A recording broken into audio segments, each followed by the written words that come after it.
السلام علیکم ورحمۃ اللہ وبرکاتہ۔ پیارے والدین، آج ہماری اسلامک پیرنٹنگ سیریز کا ایپیسوڈ 8 ہے، اور آج ہم سیکھیں گے کہ بچوں میں سچ بولنے کی عادت کیسے پیدا کی جائے۔ اسلام میں سچائی کو بہت بڑی خوبی سمجھا جاتا ہے۔ سچ بولنے والا انسان اللہ کے نزدیک پسندیدہ ہوتا ہے۔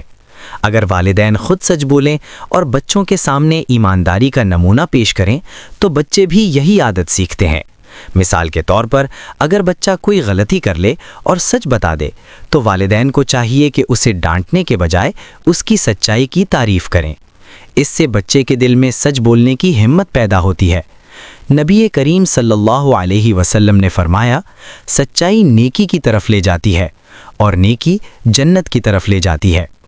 پیارے والدین، ہمیں چاہیے کہ ہم اپنے گھروں میں سچائی، ایمانداری اور اچھے اخلاق کا ماحول پیدا کریں۔ اللہ ہمیں اپنے بچوں کو سچائی اور نیکی کی راہ پر چلانے کی توفیق عطا فرمائے۔ آمین۔ والسلام علیکم ورحمۃ اللہ وبرکاتہ۔ For more educational videos and stories, subscribe our channel and follow the Facebook page.